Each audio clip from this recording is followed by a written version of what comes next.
What up, potty people, and welcome back to Clipped. I'm Eric, your host, and this is a podcast where I bring you podcast production tips, resources, education, and industry insights to help make your podcasting life easier.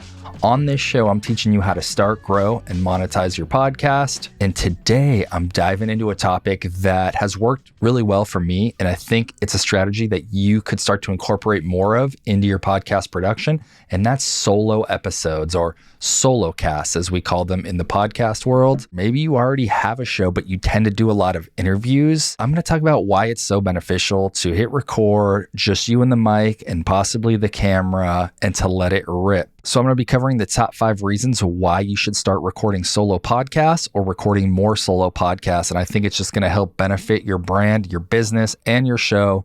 So let's give it a go. Number 1 is thought leadership, positioning yourself as an expert in your niche, in your genre, in your authority, whatever you want to call it. But when you're on the mic solo, you can talk about a topic with authority and talk about it in an in-depth format where you're going to be trusted by your listeners that you know what you're doing. And it's not about BSing people. It's about literally speaking to what you know. So I have been in the podcast world for many, many years. And so I like to talk about podcasting and I like to teach podcasting. Maybe you're an expert sewer and you want to talk about how to tailor clothes or how to make clothes or how to sew and fix clothes. When you have people on the show, yes, you're probably going to be talking to people that also do something similar. But when you go solo, you really get the opportunity to position yourself as an expert and talk in depth about the topic that you are really familiar with. So it's just going to create space for you to showcase your skills, your talent, your ability, and that's going to be invaluable over time, especially in the crowded marketplace. The more you can position yourself as an expert, the better off you're going to be. Number 2, solo episodes provide an amazing platform for introducing your products and services. So let me explain. You have the freedom to talk about your offerings, explaining the benefits of what you bring. And this is more for podcasters who maybe own a business or own an agency, and they're using the podcast as like a lead generation or marketing tool. You can weave in information about your products.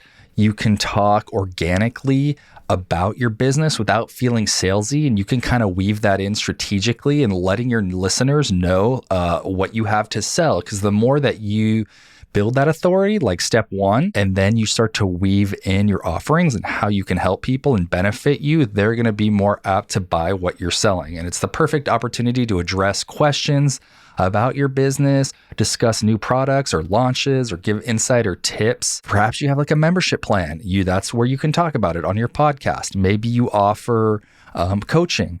You can slip that in. And when you're in an interview, you can't really do that. So being solo on the mic is the perfect place, the perfect opportunity to make that happen. And number 3, we're moving on to audience connection. Solo episodes allow you to connect more deeply with the listener. It's like building a personal bond. I don't know about you, but there's several episodes that I listen to every week. And I really do feel like a deep connection to the host because I feel like it's just podcasting is just like an intimate experience. And the more you can connect with your audience on a personal level, the better off you're going to be. Thing about it with an interview, it's kind of like you're highlighting the guest. I mean, yes, you're having a conversation about some kind of topic. In that case, it's kind of hard to get vulnerable and connect deeply with your listener. But when you're solo, you have the opportunity to do that. You can answer questions.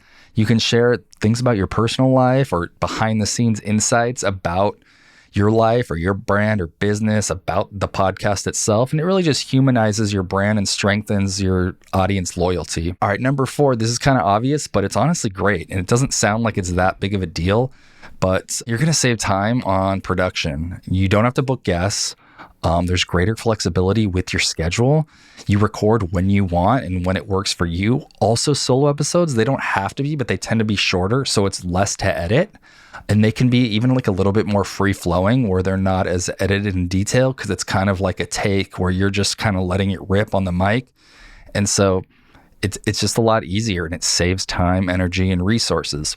And number 5, control over the content. And so With solo podcasting, you get to talk about exactly what you want to talk about. You can control the tone and the direction of the show. You can experiment. It's a great time to experiment. Try different lengths of episodes, different styles, maybe cutting in music or just playing around with the show. And you can kind of build new ways to do things or just try things out. And I think that's important as a podcaster to keep growing and to be innovative. And a solo podcast is a great way to do that. You can also address things that you've been wanting to address with your audience. And it's not really possible to do that as much with guests. So control over the content is key, and a solo podcast is the right way to do that. I'm sweating in here. I had to turn off the AC to do this. But just to wrap it all up, the top 5 reasons to record more solo podcasts. Number 1, thought leadership. Number 2, introducing your products and services. Number 3, that deep connection with the audience. Number 4, saving time on production. And number 5, control over the content.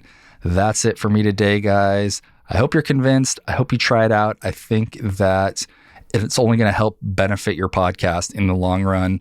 And I'm not saying you have to do like only solo episodes. I think if you do interviews, that's great. I think you can pepper in solo episodes.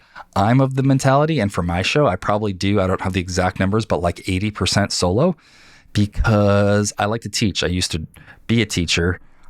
And so I like to educate you guys and just help you, give you information, resources, introduce you to things that are happening in the space and things that can help you. And so, yeah, I do a lot of solo episodes, but I think you need to start adding those into your repertoire, and you'll see how you and your audience benefit. Keep listening, keep engaging, and keep creating. I'm out.